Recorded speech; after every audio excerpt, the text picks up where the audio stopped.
So we've got a grazed no-till, meaning we only made a pass with the yetter and grown with triticale. We have a no graze, no till without the triticale, and we have my standard tillage. Of the three, the grazed with triticale plants are acting the same as the non-grazed no triticale. They're doing fine. They seem to be a little light on nitrogen at this point. The normal tillage section at least supports why I've done that in the past, is the plants look healthier, the leaves are broader, and the color is better. It's picking up nitrogen very easily right now. So I don't have a for sure answer, but the moisture is much better in the tilled section as these other two sections. Also, the earthworm population is maybe 15-to-1 in the tilled section to the no-tilled. And the tilled was only 2 inches deep. It was only done to seal and to extract weeds. That's why we ran it. And in the other sections, we didn't run anything other than a yetter strip tiller and then plant. Right, yeah, at this time, the tilled looks better. If I had to take a section to pay the bills with, the till shows the best. And at this point too, an argument can be made, yeah, you made more passes. The cost of that pass was maybe $5 an acre. Tractors running fast, the cost of doing that is not an issue. It's just getting down to, and then there's also the long run issue, you know, of why are we doing no-till? Why are we doing this whole experiment? And some of it is we're not looking for snapshot results. We're looking for, is your ground going to be better 3 years from now, restricting as much tillage as possible? So, you know, you're going to have some low points on trying to get to the eventual results of some really healthy soil. So yeah, the triticale is growing, and it's why I've been hesitant in my world of growing cereals, because it doesn't get killed easy. And it also, we've done this, we have it on other fields, and there's no question that it dries the ground out more than legumes. So I am still a legume fan, more so than cereal, but it's the same thing. We've got to learn to kind of evolve it back into our system. We used to do it and we stopped. So, and I'm not worried about the triticale because it's past its time, it's heading out, it's not going to compete with the corn's going to outgrow it. So it's not a big deal. So yeah, you can see the lines, and I don't know, we got cover crop from Green Cover Seed in the Midwest, and I should know what we planted. It was a multi-species. It was suggested by them that this is what to do. So we have 2 rows on each side of the corn, and they're coming up. They're visual, like here and there. It looks like it's some brassica and some legume. I don't see any grass or cereal types, but there's probably maybe a millet or something in it, but I'm not sure. But so anyway, they're coming fine. It'll be interesting to see what happens. Yeah, well, so this is the first time we interplanted some in wheat, and we haven't harvested it yet, so results are I don't know. So the idea in doing this as part of the CIG project is the goal of having something growing 365 days a year. So in the past, we've taken the corn off, then maybe we take it off in the first week of September, and we have a lull until maybe the first week in November, middle of November, whenever the rains come, that our winter cover crop starts planting. We'd like to stop that. We'd like to have something growing into September, into October, and then we're planting right from there. We're planting the winter cover crop maybe right into this cover crop that's here. We're also weighing can we graze it? Can we take the corn off? Then we still have green growing, and then animals can come in and feed on the leftovers of the corn plus the legumes and what we have growing. And that's also to try and keep the process, the health of the soil, going 365 days a year instead of in spurts. Weed management is definitely is an issue. which I've expected, but it still has its problems. That's probably my biggest concern, is this not touching the soil. I'm real enthusiastic about the ease of the interseeding. That worked really well, went really fast, totally problem-free. So, but the other problem is we're going to be doing this on our tillage, some of the fields. On regular corn, we're going to interseed also, but we've got to time it, because once we interseed, the tillage is done. So we got to hit that point. The corn's not too tall, but we got to hit it one time with the tillage and then plant it, and then from then on, the rest of the season, we can't touch the ground. But hopefully the corn will grow fast. No, the root zone should be the same, because we ran the yetter on all of it. It's the difference is the rest of the soil was disturbed, not deep. It was only done about 2 inches. So maybe it was just sealed better. And then, you know, so like whereas in this, we went in, we ran the yetter, and then it just sat. And it didn't have, because we didn't have a dense cover, and we were having pretty warm conditions. I mean, noticeably, that is higher moisture over in the tilled section. This lower moisture might come from that it didn't have enough of a cover, and we were actually losing moisture from evapotranspiration. We weren't, even though that's bare soil there, more bare than this, it was sealed. And moisture pulled up. Because you go out with a shovel, it's night and day. The moisture level in the tilled compared to this, that's much better. And then good moisture has more nutrient availability. It's actually a coulter sled that we made up, but it operates the same way as a Lilliston. It's basically stirring the soil about 2 inches deep and pulling out small weeds. No, it's not the seed line's fine. It's all the rest of the soil that I think is where we're getting the loss. So the rest of the soil in the tilled got sealed, even though it's bare, so there's the evapotranspiration. This, because we didn't have a dense biomass cover crop, it's just it's not that it cracked, but it's just sort of been open, and it would be noticeable through the last 3 weeks or a month of shoveling, just checking to see what's going on. And the earthworms kind of completely support that whole thing, that the earthworms are way abundant in the tilled section, where I thought they would be way abundant in the no-till area, and it's exact opposite. So it all seems to be, on my end, related to level of moisture. And because the whole bed's wasn't covered, yet wasn't sealed from tillage, it lost, not bad, it's not like it was dry, it just wasn't as good as the tilled. Too much pressure and wetting the bed too much. So we cannot furrow irrigate with all this trash.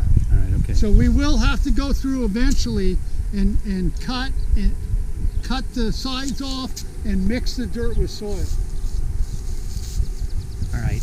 The nice thing, that's a plant. No. So have you tried your 6-row vine trimmer yet? Anywhere? No, we ran the one in the corn over the center of the bed. Okay.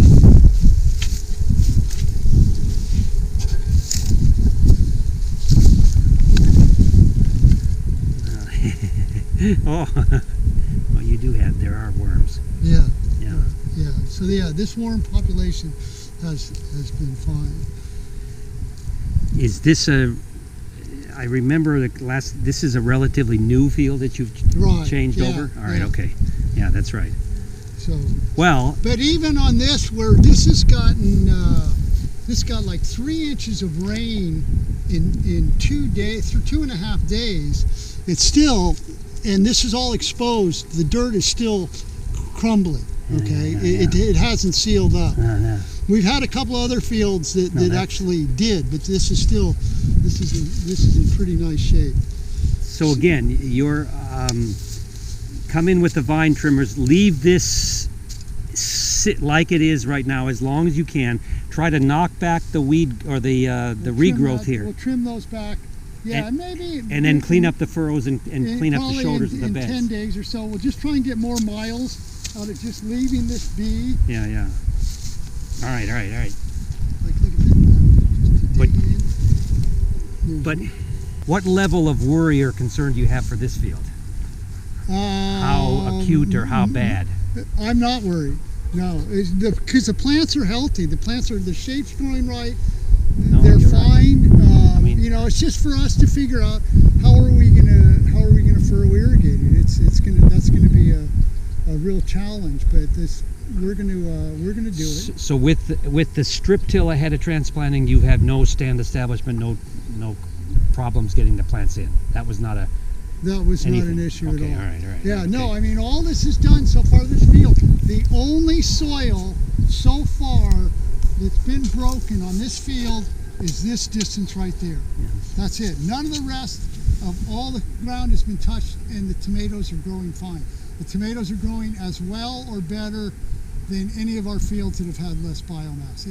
But remember, we made a point to pull all the biomass away from the row, so it's not tying up the nitrogen and the fertility. The microbial life isn't busy where the plants are breaking down carbon. All right.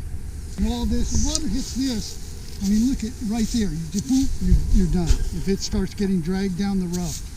Okay, so that in the CIG grant, I put it in on what I'm trying to do. This isn't part of CIG, it's the same principles.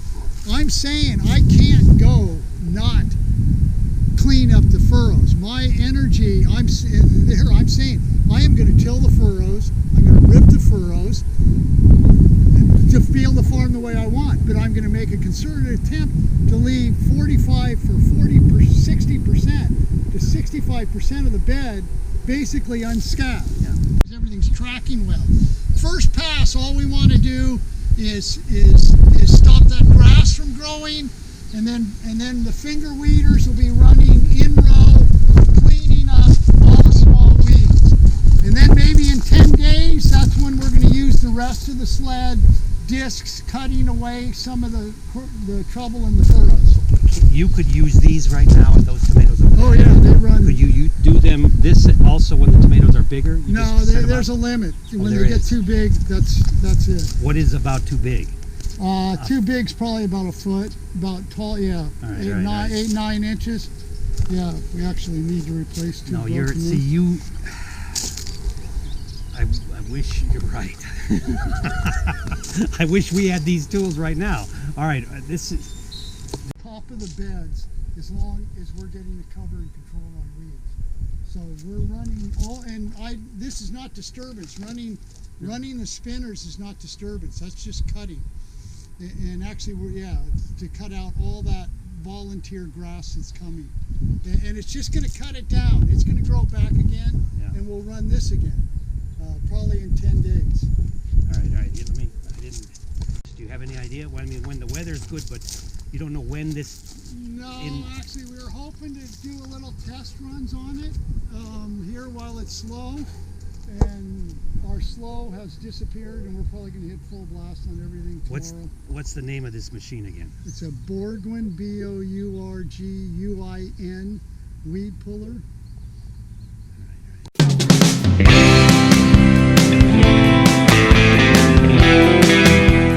This was a safflower vetch cover crop, and so we crimped it, and then we had some of the safflower kind of turned back up, so we mowed it.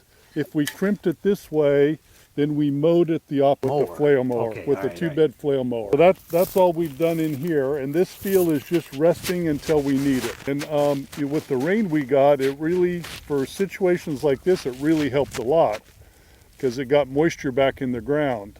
This was holding pretty good moisture, but I'll show you a couple other fields that I want to get ready to plant cabbage or brassicas this summer.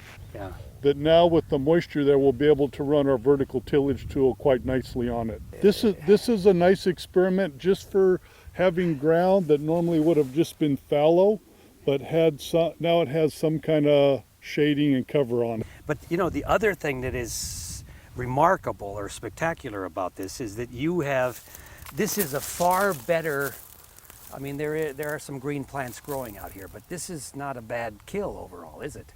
I don't know. I've only. No. I don't have experience crimping, but No, I mean, but overall, yeah. Here's a lamb's quarter. There's a little bit of vetch left here and there, but yeah. And I think this was the crimper with the. You know, I don't think Efren ran. He didn't put Eric's cross crimper on the back in this one. He ran the 2-row vertical tillage tool with only the disc cutting behind. So I mean, and I think he did that because he wanted to be able to cut some of the runners of the vetch that were down in the furrow, so they did get cut.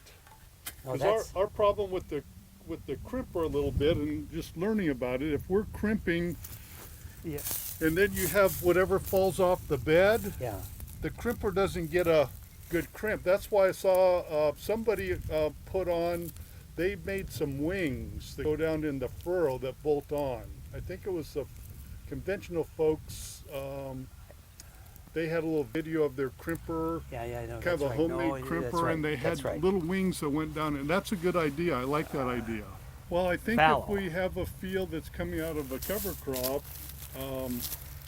and we don't need that field for a while, then either mowing and or crimping and a little bit of mowing can leave some kind of cover on the field until we need it. And then with the moisture that's in the ground here now, if we need this field in 2 months for planting, we can come in here with our vertical tillage tool, and we're going to try some of that next week. We'll walk over to a field by your car. All right.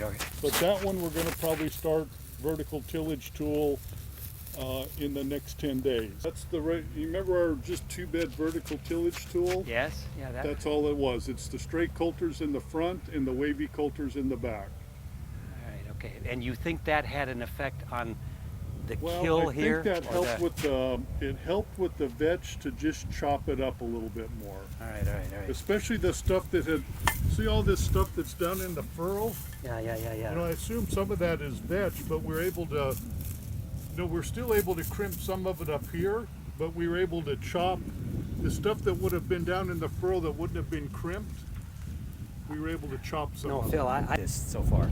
If we had achieved this degree of termination of cover, this would have been 100% better than what exists out there. So this is already, this in and of itself, it's a success, I think, for this, what you've done here.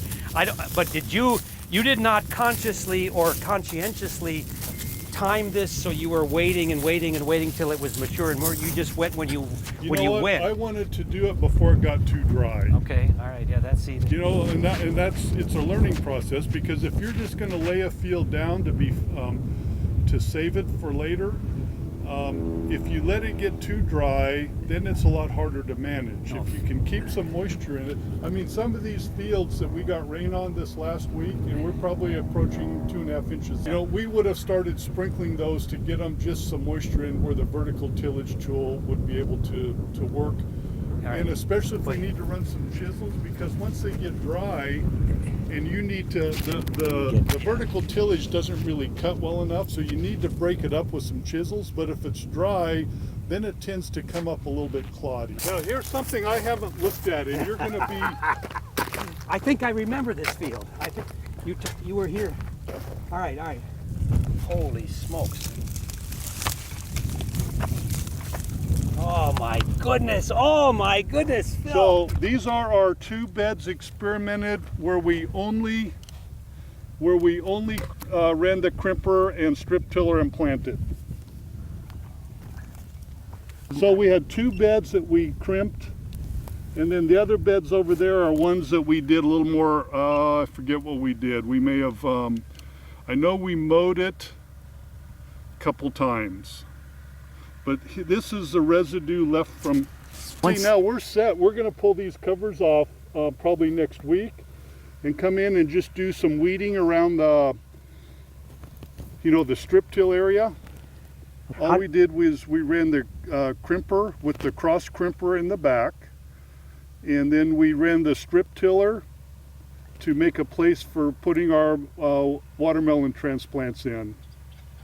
And that's all we did. That's all we've done here so far. At this stage, what do you think of this? Well, it looks pretty good. I didn't want to say it, but I mean, we don't. We have a few volunteer weeds in here. I mean, the furrows are pretty clean. And this was a cover crop that was, I think it was 5 lines, and it was a mix between, I think it was bell beans and phacelia mostly. These were all transplants. So the other beds over here were the same thing. They were the same cover crop, except we mowed it a couple times and we strip tilled it. I mean, just looking at here, those despite the weather we have, yeah, you know, there's some pretty decent growth in those watermelons. no, I can see that. I mean, I I mean, we haven't had really conducive weather to good growth, but we do have the row cover on them. no, I know, but We can go around and look at some of the, for a comparison. This was planted the same time. This was where we had our regular 5-line cover crop on top of the bed, and all we did was mow it maybe twice and strip tilled it. And so that one is rolled and this one is mowed, and so the residue is a lot finer. I mean, maybe the plants, I don't know if, I don't see a big difference in the plants between over there and here. So I don't know if where we ran the crimper and just laid and had extra residue. Okay. But this is still some pretty reduced tillage practice anyway for us. All of this was just mowed. I mean, it was mowed one time, and that was quite a while ago. And if you look at the 4 beds close to, came back with the ring roller and just kind of firmed it back up. So that's the difference in those 4. But these certainly have a lot more potential residue and spots, and it varies. Look at that, look at this spot right here. You know, a lot of residue, but maybe right here, you know, for whatever reason, there's not quite as much. So what are your plans on this one here? You don't know yet? Oh yeah. Oh, okay. In the next 10 days to 2 weeks, we're going to run the vertical tillage tool in here. We might, if it's not too wet, we'll spread compost, run the vertical tillage tool, and that will, and with the light chisels in the bed, or maybe we'll see, this might be soft enough just to run the vertical tillage equipment. And then we'll probably pick the beds up with the Lilliston, and then we want to put double-line brassica transplants in here the middle of the summer. So do you, again, this is, you told, last time I was here, you said this is something new, you have not done this before. Oh, we've never done this All right, before. okay, so what? I mean, what we normally would do, if we would have run probably the spader in here and incorporated everything. That's been, you know, all our cover crops, other than starting the last couple of years, we've always tilled them into the soil. Okay, so at this point, And we've tilled them in green, and we've tilled them in within a couple days of mowing them. Well, you know, this field came out of onions. We didn't till the onion beds other than lightly fluff them up so we could plant them to the single line cover crop. They were cover crop all winter. They've been mowed, and now with minimal tillage, just to kind of cut everything up with the vertical tillage tool, we expect to be putting, you know, cabbage or broccoli transplants in here in the next 2 months. So I don't know, is it good or bad? To me, it's good. We've done a lot less work to the ground. You know, for me to be able to visualize what it looks like to leave a cover crop on the bed surface when you have a field that you don't need for a while, because if we would have tilled this, then it would have been, you know, pretty much bare soil. And is there any benefit to this soil being, you know, protected for a little while till we need it? To me, I think there might be. I don't know though. All we did was mow it. It's all, okay, so this is just mowing with So the it was a mower. pretty mature cover crop when we mowed it. It was, you know, it was pretty substantial phacelia. There was some safflower in here. There was, what else did we have? There was some flax. I mean, aren't you even surprised that this is like this now? Yeah. I mean, I mean, what you have coming up is this is a seed that I shouldn't have in. This is a perennial broadleaf that I thought was. I didn't realize was a perennial, and I shouldn't have it in my seed mix. So that's what you see of that. That just has come back. We've mowed it. It's growing back. There's a few other. Here's some safflower that didn't. Looks like it's grown back. Or there's a few other. Looks like there's some wild lettuce in here. it is just. Oh, and a couple big patches of morning glory. It was mature. I mean, this was planted. This was off and running. And growing when you were here last October. So I mean it had, and we didn't mow it until probably early April. It was kind of, and then we didn't have any rains for a while. I don't know what's going to happen now that it has tillage tool twice, and we strip tilled. And that's kind of, and then we transplanted. Oh, I take it, but we did have to bury some drip. So when we strip tilled, and then we buried our drip tape, and we did put a little feather meal in, and then we ran the Leroy Rotera to level it, and then we came back right before we planted it and ran the bed harrow and leveled it up more. Well, we didn't. I mean, we would have normally with this we would have run the spader. We would have disked to level it off. We would have made beds. We would have pre-irrigated. Then we would have gone through our regular bed secondary tillage with Lilliston. So yeah, there was, I would say, significant savings. All right, okay. But are you plus less disturbance if there's a benefit to that. So. But are you in the back of your mind, are these plants looking any different or worse? Or to me, better? they look good so They're far. all right. They're not. Yeah. All right. Okay. No. Yeah, but you're. I mean, look at. Yeah. No. Well. I mean, look how nice the soil is. Yeah, but that's true of your whole farm. Phil. Well, but I mean, it is different if you till it. No, you till it and it still is. I mean, it's going to be nice. After any cover crop, it's going to be nice. Yeah.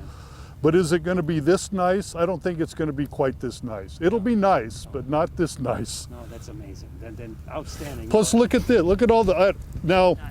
Is this just make you feel good because you see earthworms, or I mean, if we would have spaded, how many earthworms? I wish I would have been watching this in the past, so I would have really been as in tune. So I don't. But we will have some side-by-side stuff at some point where we can look and kind of compare some of the livestock in the soil where we've done normal tillage practices to where we've done some very reduced tillage practices. But to me, there's a lot more life in the soil because we have done a lot less to it. Whether that's going to, in the end, be, I understand. will it be equal? Will it be better? Will it be a little less? We'll see. So all of these melons and these tomatoes came out of cover crop beds that we just did the minimal tillage on.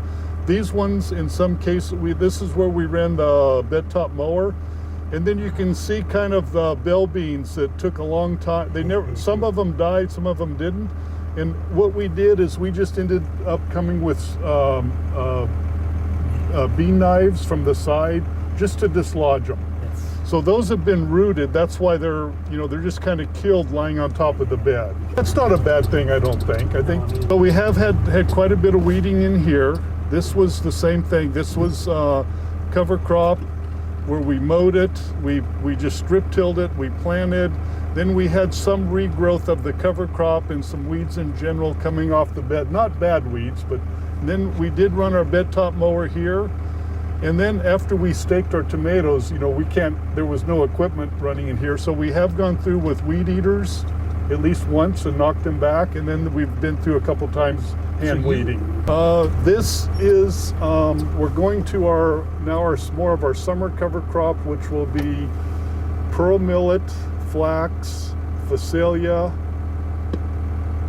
and then we have to come with a second seeder and put sunflower in. And then I have two different kinds of clover. I'm going to start mixing some clover in with it. In your experience, does that fill out as well? You'll have the ground covered? It'll take a while, but it will. It won't cover it like a vining vetch will. But by the time you get the sunflower to grow up, it won't. Everything will be shaded at some point. Between the phacelia, between all of that, it'll start to give pretty good cover.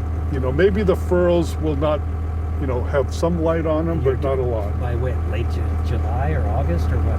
And how much water do you think you'll end up putting on, or will you constrain yourself to? It'll be deficit irrigated, but there's a lot of residual moisture, plus this 2+ inches of rain. That's going to take us a long ways. So what will we put on it? Maybe when it's pretty good size, if it gets 4/10 of an inch a week, it'll be lucky. Oh my goodness.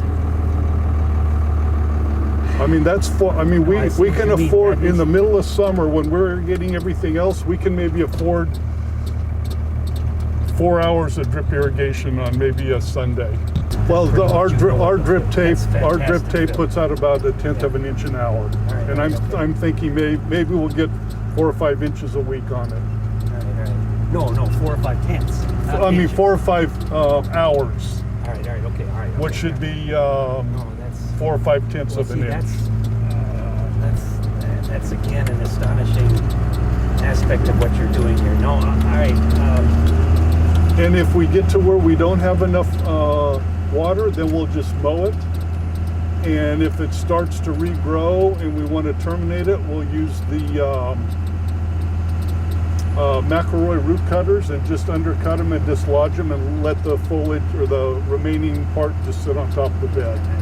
Yeah, just have something growing here.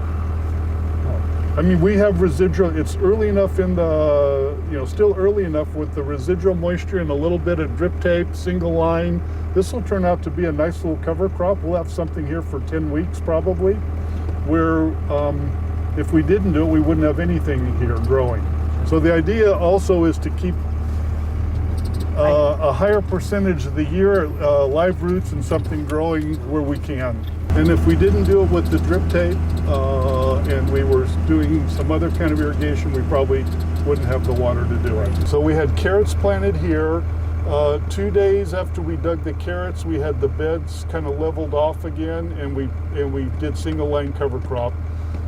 And the next field here are carrots that we dug last week and got them out right before the rain, and then it rained on us and we haven't had time to plant a cover crop. But our winter carrots, we've been able to get a cover crop planted within 4 or 5 days of pulling carrots and something planted again. Because the guys are getting really good about keeping the beds established and only driving in the furrows. You can see the beds are pretty much intact after lifting the carrots. So we lift them with an undercutting knife, and then we pull them by hand. And now, now we can come in here probably with the Leli rotera and just stir it up, and we'll have cover crop planted when it dries out next week. We've usually had better cover crop single line coming out of winter vegetables. This came out of cabbage, broccoli, cauliflower, and this we've kind of exclusively gone with the vetch and the sunflower or the safflower, and we should have put more seed out. We have a little bit of a skippy stand in here, but we still have something growing in here. I mean, here's a pretty significant safflower crops. I mean, we have what you see on top has to equate to some pretty good root. And one of the reasons I'm using safflower more is because these were coming out of winter crops, and I want something that can help open up the soil. Probably planted in March. That's incredible as well. Yeah, no, that's after a winter crop. Yeah, no fill. Wonderful. Oh, this is...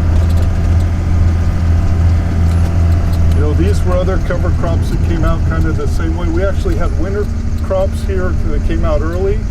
Then we planted a cover crop, and then now we have these scheduled for peppers. So, and we would not be able to do this if we were doing our standard tillage practices, because either it'd be too wet to do it, or Once you've disturbed the beds, then you've really got to be pre-irrigating.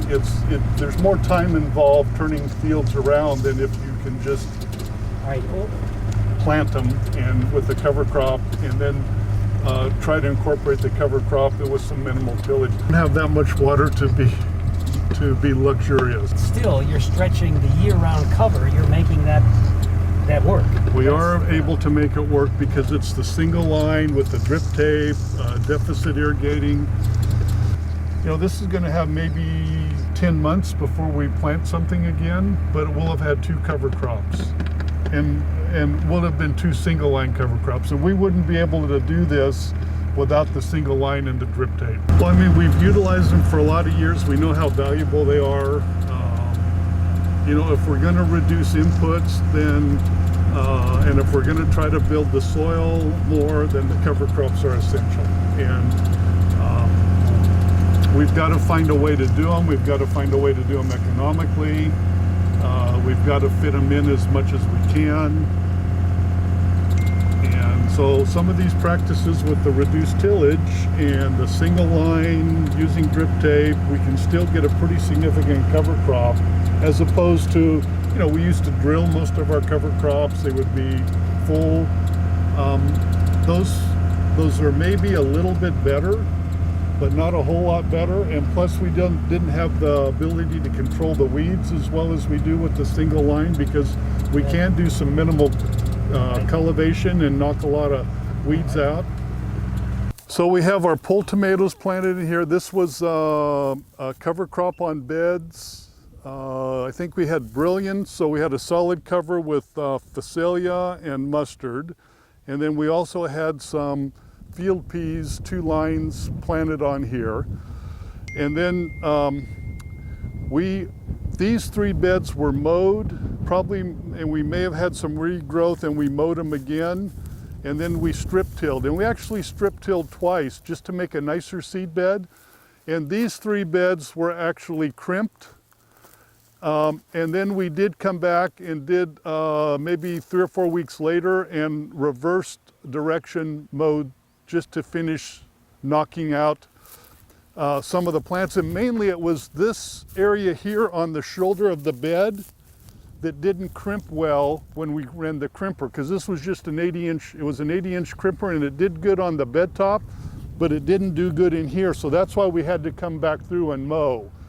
But essentially 2 passes, the crimper and then the mower. And then the strip tiller. And then these are pole tomatoes that we hand transplanted. And we could have transplanted them with the transplanter, it's just we do it by hand. But, you're going to put stakes up here? This will be staked, okay, all right, yeah. okay. But again, at this point, you don't have problems. This is okay to get going? Yeah, we're going to, we have a set of finger weeders now. We're going to try to run finger weeders in here, and we may end up finger weeding in our strip tilled area, and maybe we have a few of these little weeds coming where we hope to knock them out with the finger weeder. And then maybe we have a little bit of hand weeding to clean up. And then after that, it's the sides. And this area in here, we'll probably use the bed top mower if we need to. And if it's not too bad, at some point before we put the stakes in, we'll bed top mow it.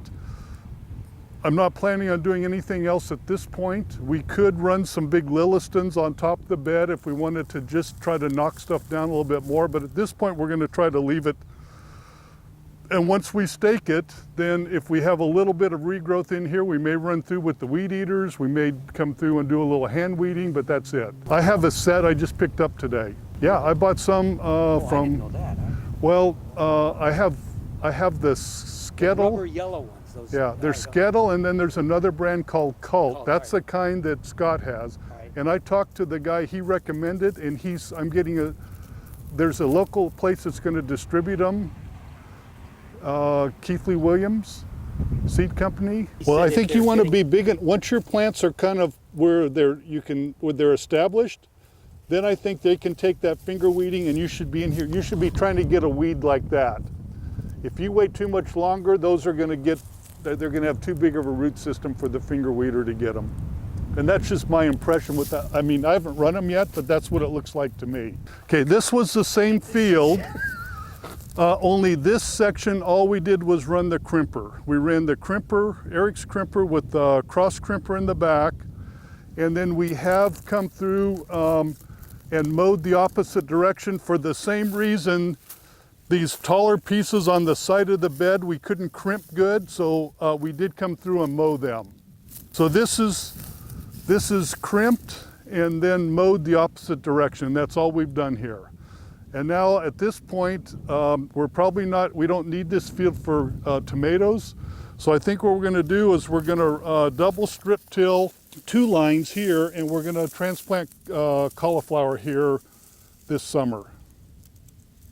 So what is the significance or your point of making in the opposite direction you're mowing? Is there anything to that? Or well, if anything it's positive and negative. If there's anything that was crimped and wants to turn back up, when you mow it the opposite direction, you're able to really cut that out. They mowed this a little lower than I would have liked. You know, this had a nice crimped thatch to it, and they probably mowed a little bit of the thatch, but it still has some pretty good cover here. Yeah. But the real reason for mowing it is these side pieces that didn't get crimped, and you can still see some of them are going to grow back, but that's really the only growth that we have in here. Is not on top of the bed, it's what was never crimped on the side of the bed. So those wings that you can put on a crimper that other farmer had, I think they would have made this job better.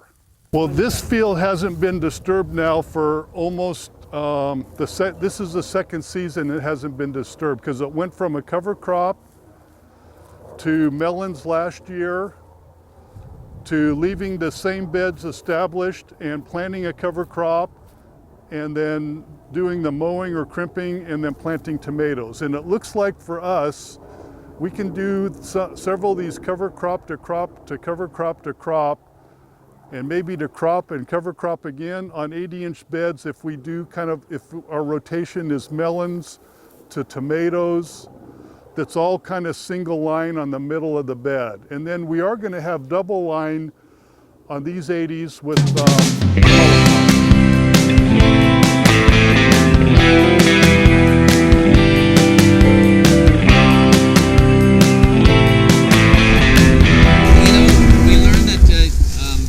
goeth before the fall, I think they say, and there's a lot that we still haven't mastered in the system. So we grew a number of different cover crops, and in this field there were some replications. Almost all of my cover crops had a grain in it, some either ryegrass or oats or a wheat or a barley, because I like the combination of grasses and legumes together. If I can kind of take a look at here what we learned, so this was a field where you can see, if you can see the stubble out here. So we basically split this, planted it. There's a line of squash behind me here that came up through the stubble. You can see that it's a little bit challenged for nutrients. This was a tomato field last year. We didn't add any supplemental nutrition here. So you can see that's something we learned, is that until your system really gets kicked in, you better be providing these plants with what they need. So we're going to come back and side dress some. This is zucchini. We'll be able to get some zucchini out of here, but it's not responding the way I thought it would. So there's some nutrient issues. There's some there was a competition for light. The grasses grew back. You can see we just came in here with a mower and mowed on each side of these squash plants and knocked things down, but the grasses are still alive in here, so I couldn't kill my grasses. I couldn't get them to die. Some of the other things we learned, if you look at this soil, I just took a shovelful here. One, the structure is incredible, so we know we're getting the right thing happening in the soil by tilling less. When we till, you destroy this structure. So this crumbly, kind of coffee grounds-like structure is what we're looking for in our fields. Okay? You can also see that it holds the moisture much better. So we can look from one block to the next where we have the field mowed or work tight or mowed tight, and there's a little block over here. So we know the moisture is held differently in the soil, and that's kind of one of the big things we're looking for, is is how do we keep more moisture in the system? How do we lose less? And how do a lot of the vetch came right back up. So we had to then deal with these plants that wanted to regrow. So we rolled it again over the planted seed and tried to get this material, these plants in here to die, and we couldn't get them to die.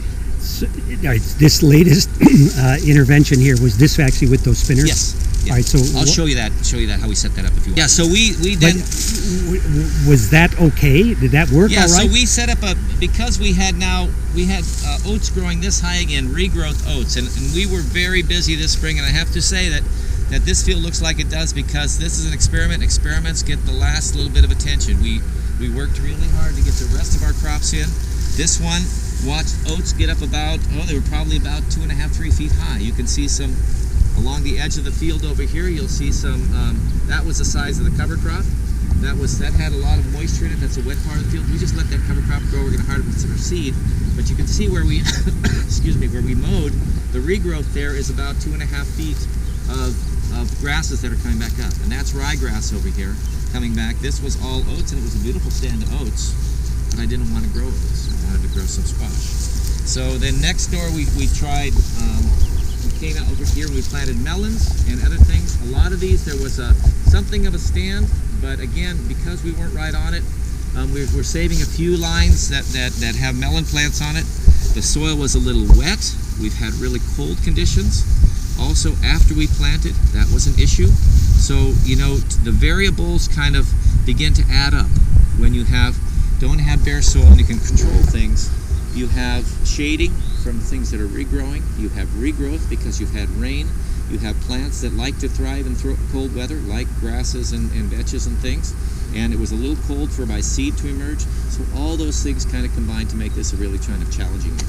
For one, I think if we're going to do this next year in some of these fields, we're going to plant our cover crop earlier, and it'll be primarily legumes because the bell beans, the peas, and the vetches seem to roll down and they die. They don't last as long as material covering the ground because they just of the plant structure, they disappear quickly. So we're going to plant them earlier in the fall, and that way they're going to be more mature when we want to roll them down. So we're going to try and manage maturation of the crop. That's one. Two, I'm not sure that the roller that we had really crimped well enough. We either need more weight on there or we need something so that crimper is actually crimping those stems and having them die in place. Third, we need to be ready with the right equipment.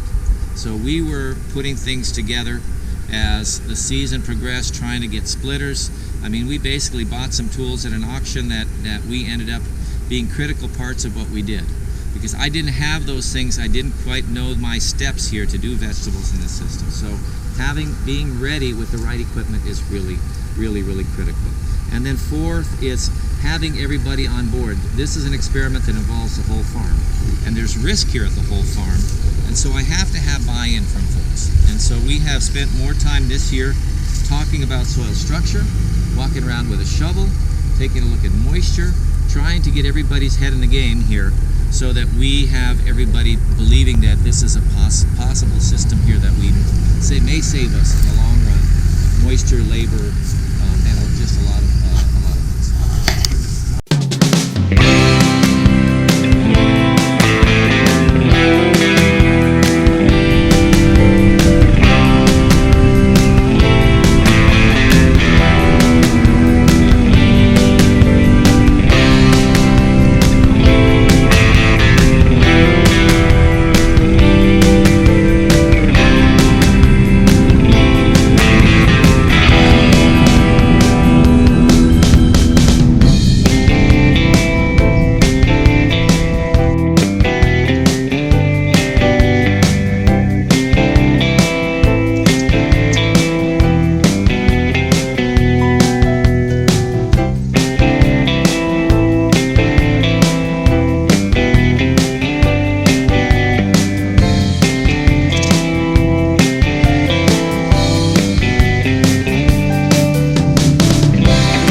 Kerry Crum and his colleagues at California Ag Solutions in Madera, California are also part of our CIG project. And what they've been doing is working with a number of dairy farmers in the San Joaquin Valley to provide custom strip tilling and to help people learn how to do a good job of strip tilling. And I want to show right here, what you can see here is what they call a strip tillage finishing tool. It's actually made by Yetter.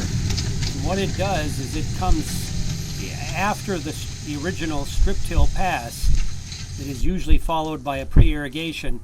And what the strip till finishing tool does, it just has a front serrated coulter blade and then followed by two behind it in the clod busting basket there.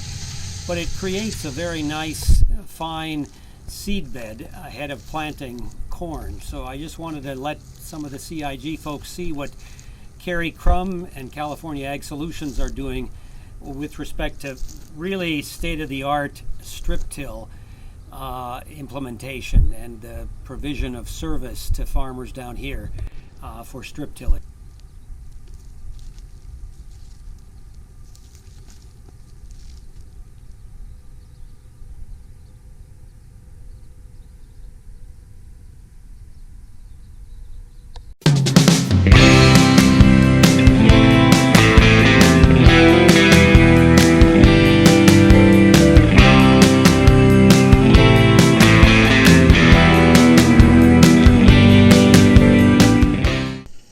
Everyone will remember what Tom Willey in Madera, California is doing. He's grown a cover crop over the winter on the bed tops and intends to put plastic over that and let it decompose and provide nutrients and save moisture in that shallow soil zone there. One of the challenges that he's had, however, is trying to get rid of the cover crop in the furrows and create the clean soil conditions so that they can apply plastic over those beds. So what we tried, a couple of different implements, just really homemade efforts here to try to see if we could loosen up the soil, push some of that cover crop from the furrow bottoms up onto the soil of the beds there. And you can see the kind of rough tools that we tried early on there.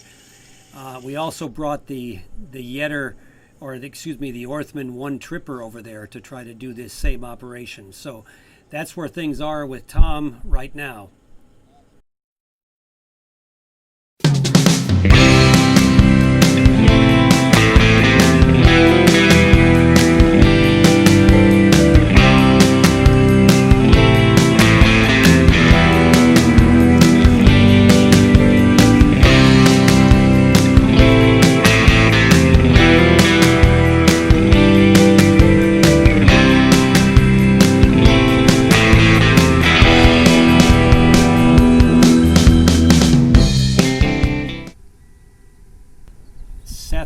Over in Chowchilla, California, is a farmer who has also been affiliated with our project over the last year. And what he has done, and many of you have seen some of the videos that he's posted at the Collaborative Tools, he grew a winter cover crop and then used the roller chopper that you saw earlier there that has the paddle blades that go down into the furrow to knock down the cover crop, and then he transplanted tomatoes in 2 lines on an 80-inch bed. So what you're seeing right here is one of his fields where he's done this series of operations.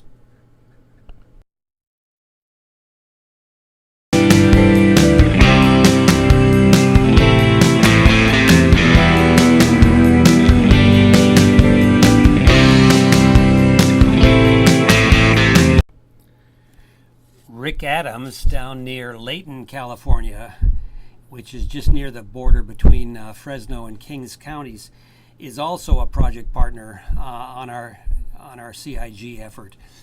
And what he has been doing is actually Rick developed and made his own strip tiller. You can see it right here. He's a dairy farmer, and what it has is a spring kind of a shank that precedes lilistons in the back there. And what he does, it's a very sandy soil. He comes in and he uses row markers to lay out his strip till areas that he's going to plant corn into the field that had his winter forage there. So it's kind of an example of strip tillage using a homemade implement there.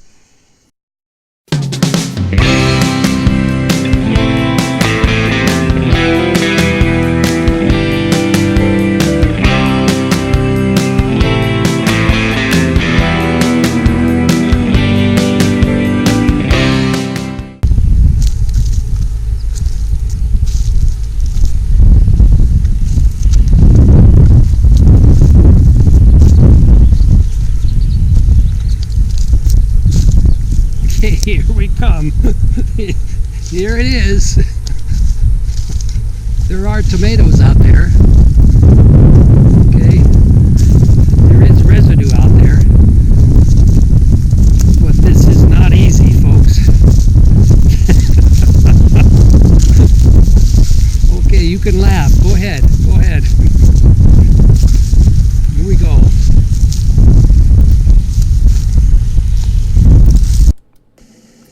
Okay, what we've done in 5 points is also try to handle the cover crop termination, and we tried a variety of different things. I think I mentioned this in some of the update notes to everyone. We had some extra rollers that were on part of a Bigham Brothers strip tiller there without any blades on them, but as you can guess, this didn't work at all there, so we didn't pursue this. It's just trying to roll down the cover crop on the sides of the tomato plants or the melon plants that were in the middle of those beds there. But clearly this is not something that's going to work, and we probably all could have known that off the bat. We then tried a Buffalo stock chopper, and again, many of you have these implements. They work quite well. We ended up getting a couple of the things that we shared with Paul and Andrew up north of the circular vine trimmers that Phil first brought up there. And as you can see, you know, we got them quite late, but they've done quite a decent job there, I think. And the project now has a toolbar that has 6 of them on there. So I think Paul and Andrew might, if I can get the implement up there to them, we're still trying to put it together, but this is an option there. Let's now summarize and review some of the observations and insights that have surfaced during the past few weeks on our various project sites. First off, Scott and Brian have seen corn in their standard tilled incorporated cover crop system actually look a bit better than either of their 2 strip till systems. That's due perhaps, according to Scott, to what he thinks could be better sealing of the surface soil following the bedwork tillage that's resulted in more root zone moisture and perhaps better overall fertility. Phil down in Hollister has seen utility and advantage in a number of situations of the vertical tillage implement that he has created, and that is made of several different gangs of flat and wavy coulters that cut and chop up cover crop material quite nicely. In addition, I think Phil's success this spring in terminating his cover crop seems to stem from the multi-tooled roller crimper, mower, and vertical tillage implements that he has used. This entire area of selecting, timing, and managing cover crops has surfaced as an area needing critical attention by our entire group, I think. We've seen several instances of cover crops that are regrowing and failing to die, with observable impacts on subsequently established crops. Selecting suitable cover crop mixes is something that we're clearly going to need to give more thought to and attention to later this summer ahead of next winter's plantings. In addition, I think we would do well to consider improved approaches to seeding and laying out cover crops across our planting beds, and specifically in relation to where the crop plants will eventually be. Likewise, the timing of cover crop seeding is something that I think we could give some thought to ahead of next winter's cycle. Lastly, having equipment on hand that's ready to go and anticipating what is going to be needed has been a clear need across our group. And this is something that I think we need to plan out well in advance of the times that different implements and interventions are going to be needed. So now, as the summer season proceeds and as we all continue to learn more about the systems and approaches that we're trying, I'd like to urge folks to start giving some retrospective thought to the current season with a view toward maybe being able to share with everyone later on just a handful of things that we've all learned that we think would benefit further group dialogue later this summer and into the fall. If we can, try now to be distilling down your thinking about what you've done and what has worked and what hasn't worked, with a view toward coming up with some lessons learned that we might all consider and benefit from. To help with this thinking, our project team would like to encourage everyone to make some notes about the 2019 season and to record your most prominent observations soon rather than later, before they're all forgotten. We'll be sending out some ideas for note-taking and observation record-keeping later this week. Meanwhile, on balance, there has been, and there continues to be, tremendous innovation and very thoughtful implementations of several new systems that is going on. To everyone, keep up the great work. More to come soon.